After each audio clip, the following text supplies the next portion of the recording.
हमने शहर को दी एक नई पहचान, हम हैं सिंघानिया बिल्डकॉन।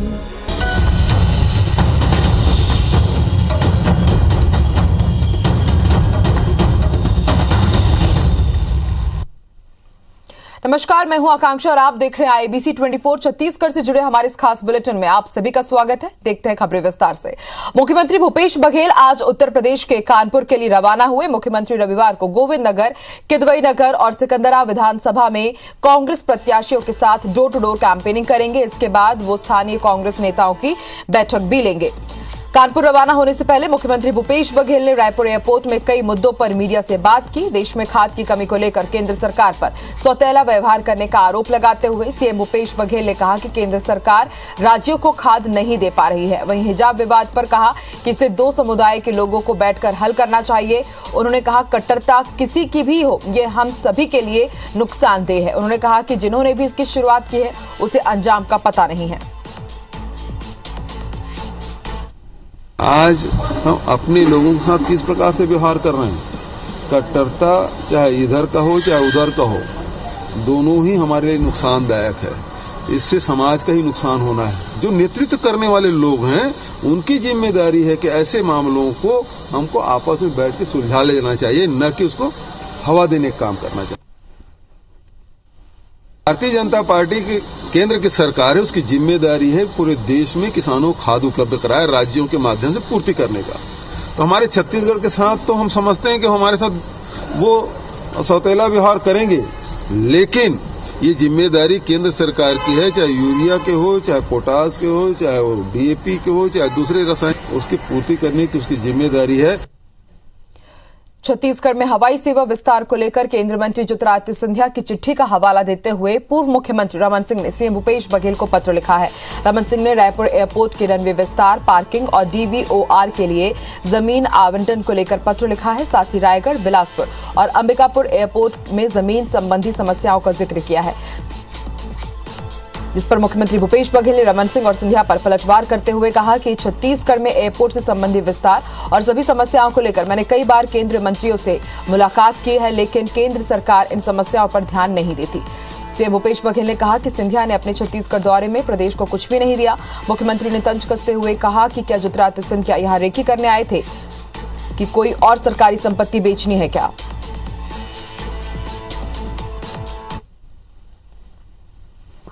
उनके शासनकाल में तो एक हवाई अड्डा शुरू नहीं हो पाया था। जो जगदलपुर के शुरू किए थे प्रधानमंत्री खां, तो वो भी बंद पड़ा था। और हमारे शासनकाल में जगदलपुर के भी एयरपोर्ट शुरू हुआ, बिलासपुर के एयरपोर्ट शुरू हुआ और हवाई सेवाएं भी शुरुआत हो गई है। लगातार झूठ बोल रहे हैं। आए थे तो रायपुर छत्तीसगढ़ कुछ दे के गए ज्योतिरादित्य जी कि वो देखने आए थे, रेकी करने आए थे यहाँ के, और क्या बेचा जा सकता है।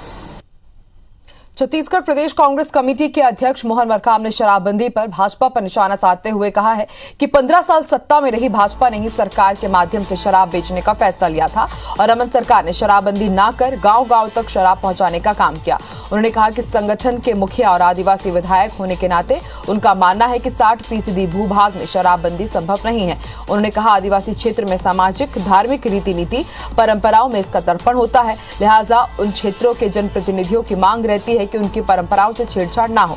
इसके बाद भी सरकार शराबबंदी पर जो फैसला लेगी वो अंतिम और सबको मंजूर होगा। वहीं मामले में मोहन मरकाम के बयान का समर्थन करते हुए सीएम भूपेश बघेल ने कहा कि वो कोई भी गलत बात नहीं कर रहे हैं। उन्होंने कहा कि अनुसूचित क्षेत्रों में ग्राम सभा की बैठक के बाद अनुमति देने पर शराबबंदी होगी। हमने ये उल्लेख भी अपने घोषणा पत्र में किया है। सीएम भूपेश बघेल ने कहा कि भाजपा के नेता अपना घोषणा पत्र नहीं पढ़ते बल्कि कांग्रेस की घोषणा पत्र को रट्टा मार रहे हैं। वहीं नेता प्रतिपक्ष धर्मलाल कौशिक ने राज्य सरकार पर वादा खिलाफी का आरोप लगाया है। 60% भूभाग छत्तीसगढ़ का अधिसूचित क्षेत्र है, अनुसूचित क्षेत्र है।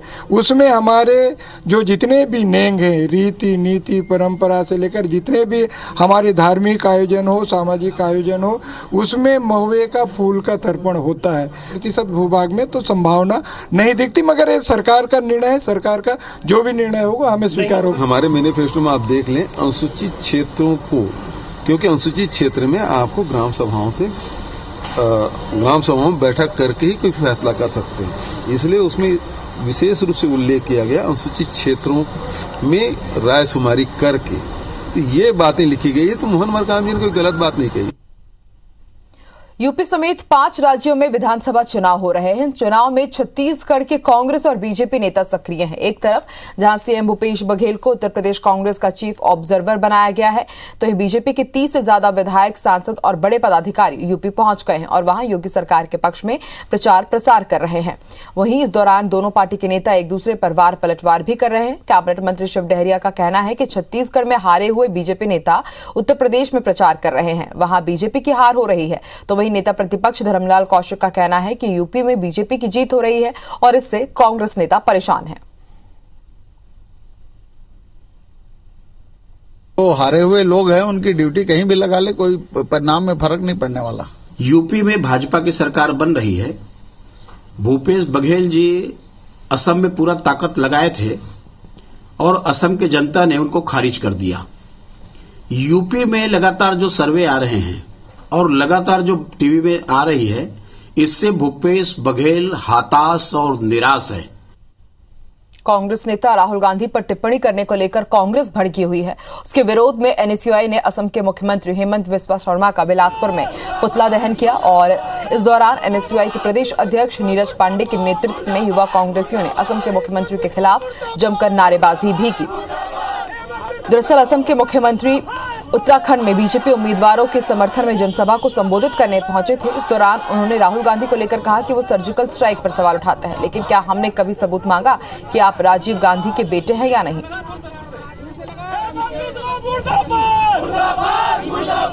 असम के मुख्यमंत्री हेमंता बिस्वा द्वारा हमारे राष्ट्रीय नेता माननीय राहुल गांधी जी का अभद्र टिप्पणी कर अपमान किया गया है, उसके विरोध में आज हम लोग बिलासपुर में और पूरे प्रदेश भर के हर जिलों में हेमंता बिस्वा का पुतला दहन कर रहे हैं। ऐसे व्यक्ति को बिल्कुल भी एनएसयूआई माफ नहीं करेगी, उसका पुतला जलाएगी। अगर कभी वो छत्तीसगढ़ आता है तो उसका विरोध प्रदर्शन करेगी। बीजापुर जिले में रोड ओपनिंग पार्टी पर नक्सलियों ने एम्बुश लगाकर हमला कर दिया, जिसमें सीआरपीएफ के असिस्टेंट कमांडर एसबी तिर्की शहीद हो गए। वहीं एक जवान अप्पा राव घायल हो गए हैं। असिस्टेंट कमांडर के नेतृत्व में सीआरपीएफ के 168वीं बटालियन के जवान रोड ओपनिंग के लिए टीम के साथ निकले थे। डोगल चिंता नाला के पास करीब 35 नक्सलियों ने एम्बुश लगा रखा था और जवानों पर फायरिंग शुरू कर दी, जिसमें असिस्टेंट कमांडर एसबी तिर्की शहीद हो गए। नक्सलियों ने AK-47 बुलेट प्रूफ जैकेट और 5 मोटरसाइकिलें भी लूट ली है। घायल जवान का इलाज जारी है। वहीं पुलिस हमलावर नक्सलियों की तलाश में सर्चिंग कर रही है। मुख्यमंत्री भूपेश बघेल ने इस हमले पर कहा है कि हमारे जवानों की शहादत व्यर्थ नहीं जाएगी। नक्सली लगातार बैकफुट पर हैं और लगातार हम उन पर कार्रवाई कर रहे हैं। वहीं नेता प्रतिपक्ष धर्मलाल कौशिक ने कहा है कि नक्सलियों का कायराना हरकत है। लगातार नक्सलियों के विरुद्ध ऑपरेशन भी कर रहे हैं और इसी का परिणाम है कि लगातार नक्सली जो संगठन से जुड़े हुए हैं उनको छोड़ करके आत्मसमर्पण कर रहे हैं, सरेंडर कर रहे हैं। पूरा फॉर्मेशंस का डिटेल और जानकारी निकला जा रहा है और उसके बाद ही फिर वो डिटेल्स मिल जाएगा। बाकी अभी इस मुठभेड़ में मतलब असिस्टेंट कमांड जिसका गोली लगने के कारण शहीद हो गए थे और एक जवान अप्पा राव, उनका भी पैर में स्प्लिंटर लगने के कारण से घायल हो गए थे।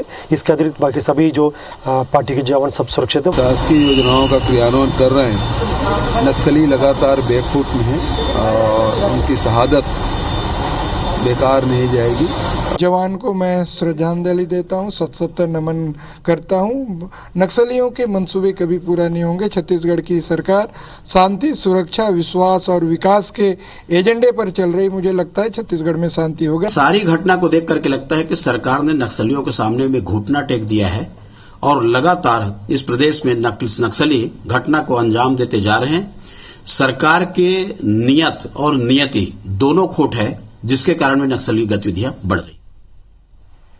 बीजापुर जिले के सीमावर्ती इंद्रावती नदी पर बन रहे ब्रिज के मुआयने के लिए गए इंजीनियर और एक मजदूर का शुक्रवार को यानी कल अपहरण कर लिया गया था। 24 घंटे गुजर जाने के बाद भी दोनों की कोई जानकारी नहीं मिल पाई है। दोनों परिवार के परिजनों ने उनकी रिहाई की अपील की है। आपको बता दें, इंजीनियर अशोक मध्य प्रदेश के राहनर के निवासी हैं और वो निजी कंस्ट्रक्शन कंपनी में काम करते हैं।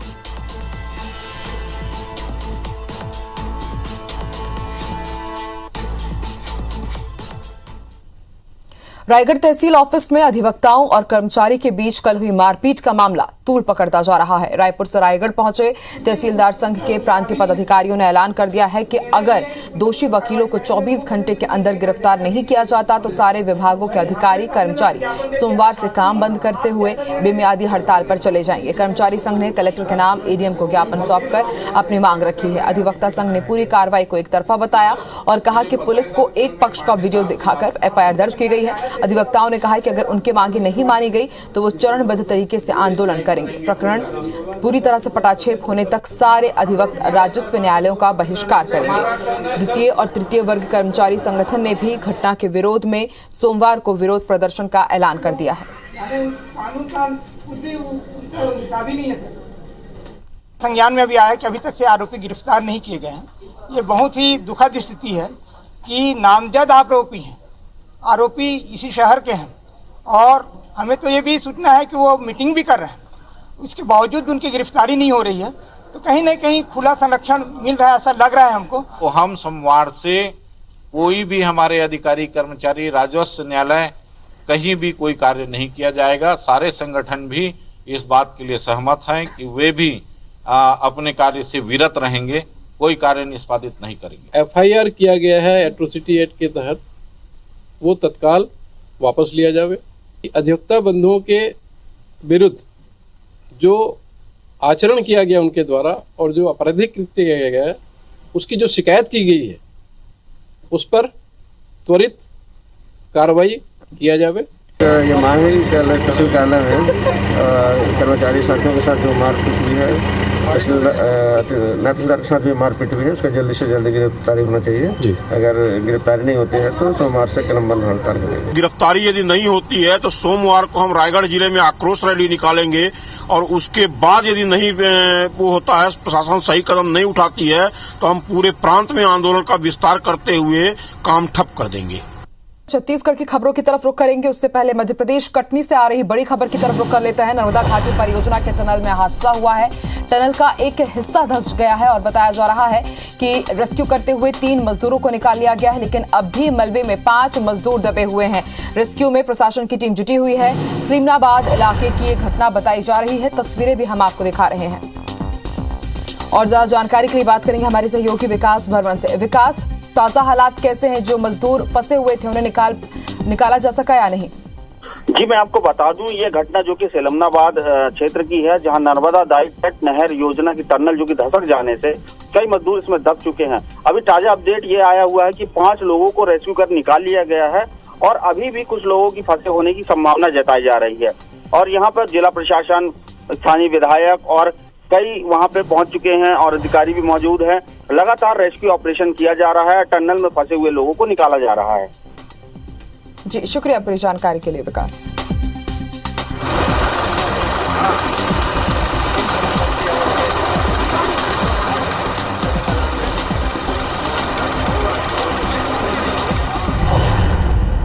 चलिए एक बार फिर से रुख करते हैं छत्तीसगढ़ की खबरों का। कानून व्यवस्था के हालात क्या है और गुंडे मवालियों में पुलिस की वर्दी का कितना खौफ है, इसे जानना है तो जरा ये वीडियो आप देख लीजिए जो राजनांदगांव से आया हुआ है। सोशल मीडिया पर यह वीडियो जमकर वायरल हो रहा है। इस वीडियो में आप देख सकते हैं कि एक बाइक पर सवार 3 युवक आते हैं। तीनों के चेहरे गमछे से बंधे हुए हैं। घटना राजनांदगांव के कोतवाली इलाके के पुराने रेस्ट हाउस रोड की है, जहां रुपेंद्र वर्मा नाम का एक ट्रैफिक पुलिस का जवान ड्यूटी कर रहा था। बिना नंबर प्लेट की बाइक सवार तीनों युवक अचानक उसके पास आते हैं, रुकते हैं और फिर अचानक बाइक से उतरकर सीधे पुलिस जवान पर हमला कर देते हैं। दूसरा भी बाइक से उतरता है और वो भी पुलिस जवान की पिटाई शुरू कर देता है और एक अन्य ने भी उसे चाकू दिखाया। सरेरा राजनांदगांव में वर्दीधारी पुलिस की पिटाई होती रही। रास्ते में आने जाने वाले लोग और आसपास खड़े लोग चुपचाप ये सब होता देखते रहे। किसी ने ये वीडियो बनाया और फिर सोशल मीडिया पर वायरल कर दिया। पुलिस अब इस वीडियो में नजर आ रहे युवकों की तलाश कर रही है। वहीं समझा जा सकता है कि वर्दीधारी पुलिस वाले पर बदमाशों का खौफ इस कदर टूट रहा है तो आम लोगों की बिसात ही क्या।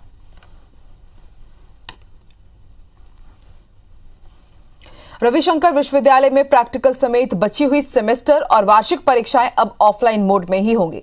रविशंकर विश्वविद्यालय फिलहाल पहले और तीसरे सेमेस्टर की परीक्षाएं ले रहा है। दूसरे और चौथे सेमेस्टर की परीक्षाएं अब ऑफलाइन मोड में ही करवाई जाएंगी।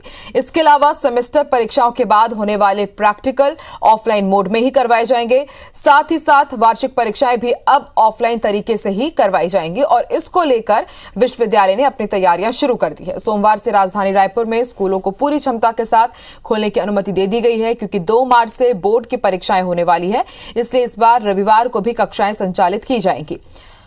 रायपुर जिला शिक्षा अधिकारी ने कहा है कि सभी स्कूलों को निर्देशित किया गया है कि रविवार को भी महत्वपूर्ण विषयों की कक्षाएं ली जाए और ज्यादा से ज्यादा बच्चों को इन क्लास में सम्मिलित करें।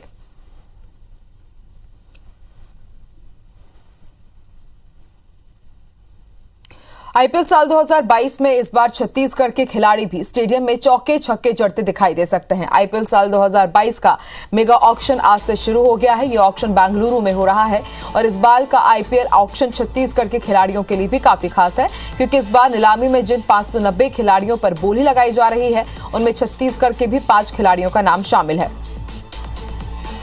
क्रिकेट प्रेमियों को उम्मीद है कि इस बार छत्तीसगढ़ के प्लेयर भी सोल्ड होंगे और आईपीएल में उन्हें मैदान पर देखने का मौका मिलेगा। छत्तीसगढ़ रणजी टीम के कप्तान हरप्रीत सिंह भाटिया, अमनदीप खरे, शशांक सिंह, अजय मंडल और शुभम सिंह का नाम ऑक्शन के लिए शॉर्टलिस्ट किया गया है। ऑक्शन में हरप्रीत की बेस प्राइस 40 लाख रुपए है, जबकि बाकी खिलाड़ियों की बेस प्राइस 20 लाख रुपए है। छत्तीसगढ़ के 5 प्लेयर्स आईपीएल ऑक्शन में हैं and I am one of them. बस यही उम्मीद है कि छत्तीसगढ़ के प्लेयर्स का सिलेक्शन होना चाहिए।